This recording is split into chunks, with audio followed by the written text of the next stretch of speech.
దేశవ్యాప్తంగా కుల మత గణన జరిగినప్పుడు వర్గీకరణ అంశాన్ని ముందుకు తీసుకురావాలని, అలా కాకుండా మనువాదులు కావాలని ఎస్సీ వర్గీకరణను ముందుకు తీసుకొస్తున్నారని దళిత సంఘాల ఐక్యవేదిక జాతీయ అధ్యక్షుడు చప్పిడి వెంగళరావు అన్నారు. ఒంగోలులోని మాల ఉద్యోగుల సంఘ కార్యాలయంలో జరిగిన మీడియా సమావేశంలో వెంగళరావు మాట్లాడారు. భారతదేశంలో మతగణన కూడా జరగాలని డిమాండ్ చేశారు. గతంలో చంద్రబాబు నాయుడు సీఎంగా ఉన్న సమయంలో ఎస్సీ వర్గీకరణ తీసుకొచ్చారని, తర్వాత వర్గీకరణను వ్యతిరేకిస్తూ సుప్రీంకోర్టులో పిటిషన్లు వేయడం జరిగిందని చెప్పారు. ఆ పిటిషన్లలో సుప్రీంకోర్టు న్యాయస్థానం ఇది పార్లమెంట్లో చర్చ జరగాలని చెప్పడం జరిగిందని, తర్వాత మనువాదులు సుప్రీంకోర్టులో పిటిషన్ వేసే వర్గీకరణ అంశాన్ని ముందుకు తీసుకొచ్చి ఎస్సీలను విభజించాలని చూస్తున్నారని అన్నారు. దేశవ్యాప్తంగా వర్గీకరణకు వ్యతిరేకంగా మాలలు ఆందోళన పోరాటాలు నిర్వహిస్తామని తెలిపారు. ఈ మీడియా సమావేశంలో మాల ఎంప్లాయీస్ అసోసియేషన్ అధ్యక్షుడు ధర్నా చిరంజీవి, చిట్టిమాల సంపత్, సుబ్రహ్మణ్యం, అంగళగుత్తి సుబ్బారావు తదితరులు పాల్గొన్నారు. వర్ధిల్లాలి మాల ఐక్యత, వర్ధిల్లాలి మాలల ఐక్యత, వర్ధిల్లాలి మాల ఉద్యోగుల ఐక్యత, వర్ధిల్లాలి మాల ఐక్యత.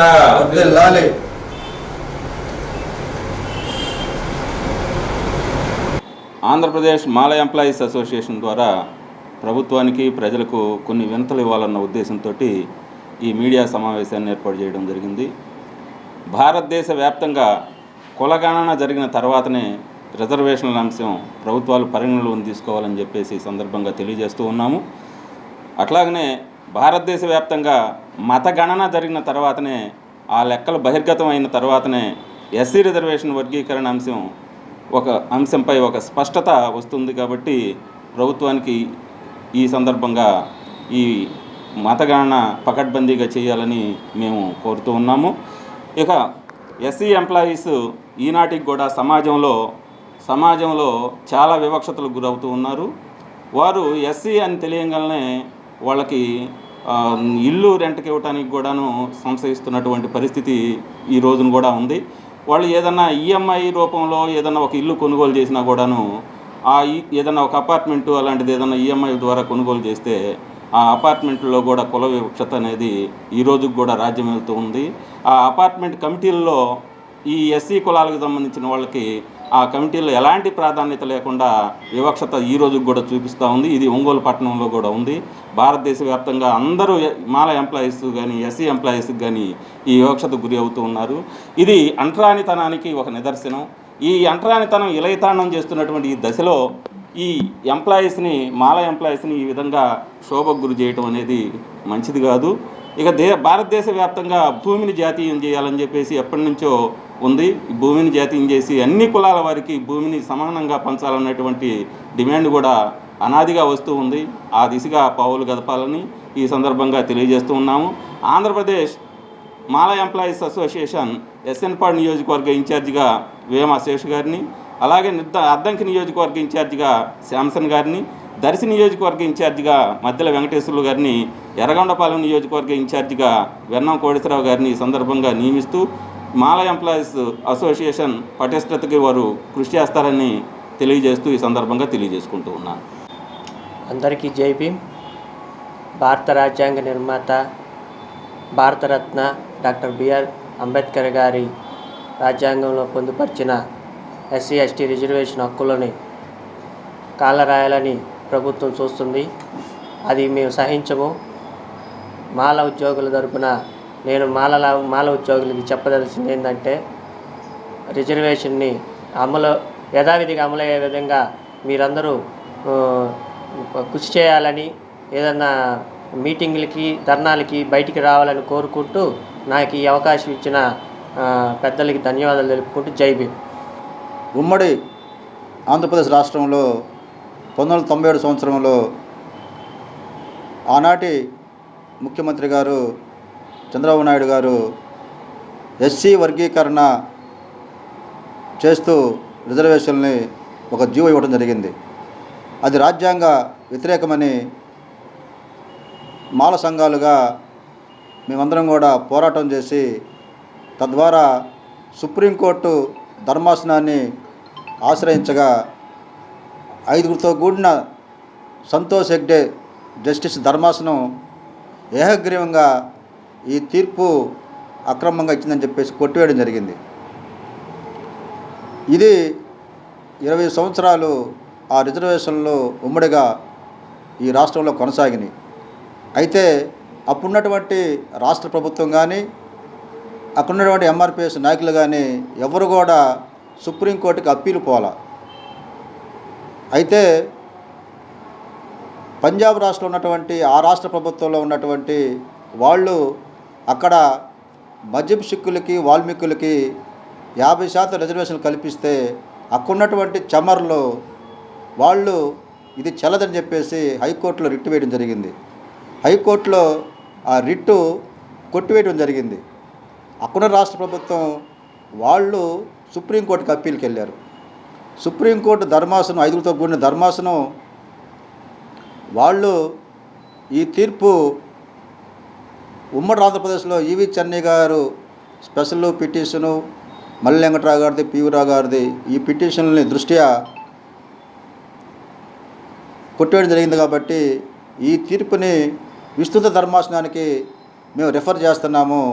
ఎందుకంటే మేము కూడా 5గురితో కూడిన ధర్మాసనం కాబట్టి అని అప్పుడు అరుణ్ మిశ్రా జస్టిస్ నేతృత్వంలో ఉన్నటువంటి 5గురు బెంచి ధర్మాసనం రివ్యూకి పంపించింది. అంటే అక్కడ రివ్యూకి రాజ్యాంగ హక్కు ఉంది, రివ్యూకి పంపే హక్కు ఉంది. కాబట్టి 5గురు ధర్మాసనం అరుణ్ మిశ్రా పంపడం జరిగింది రివ్యూకి. అంటే 7గురు బెంచ్కి పంపించారు. అంటే సుప్రీంకోర్టులో 5గురు ధర్మాసనం అక్కడ న్యాయం జరగకపోతే 7గురు ధర్మాసనానికి పోయే హక్కు ఉంది. అక్కడ న్యాయం జరగకపోతే న్యాయం జరగని వాళ్ళు ఎవరైనా కూడా 9 మంది ధర్మాసనం పోయే హక్కు ఉంది. అక్కడ కూడా న్యాయం జరగకపోతే న్యాయం జరిగేటటువంటి వాళ్ళు 11 మంది ధర్మాసనానికి పోయే హక్కు ఉంది. అక్కడ కూడా న్యాయం జరగకపోతే ఆఖరిగా లాస్ట్గా 13 మంది ధర్మాసనానికి పోయే హక్కు ఎవరికైనా ఉంది. అయితే ఈ హక్కులు ఉన్నప్పటికి కూడా 7గురితో కూడిన ధర్మాసనం ఆగస్టు 1న కొట్టివేస్తూ ఈ తీర్పు ఎస్సీ వర్గీకరణతో పాటు క్రిమిలేయర్ కూడా పాటించాలని చెప్పేసి ఒక ఎస్సీ ఎస్టీల అభివృద్ధిని గండి కొడుతూ ఒక దుర్మార్గమైన తీర్పు ఇవ్వడం జరిగింది.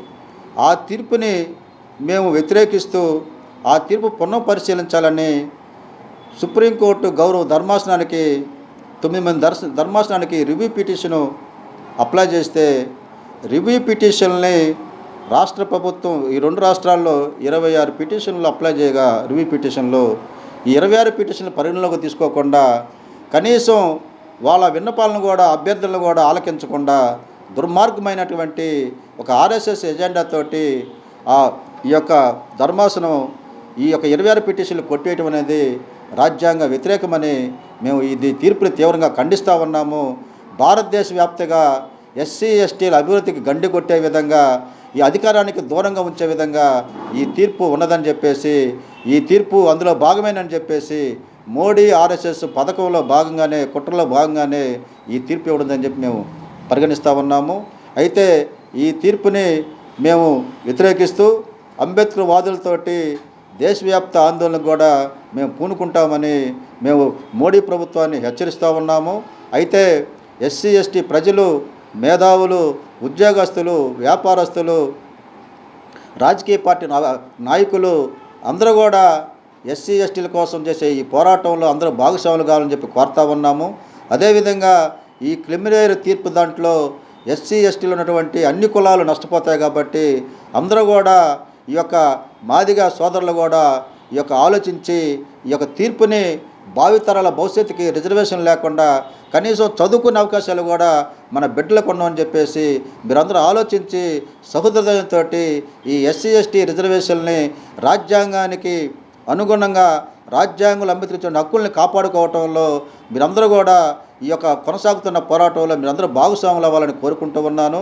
97 ఉద్యమంలో కూడా ఈ యొక్క ఉమ్మడి ప్రకాశం జిల్లాలో ఉద్యోగస్తులు ముందుండి పనిచేశారు.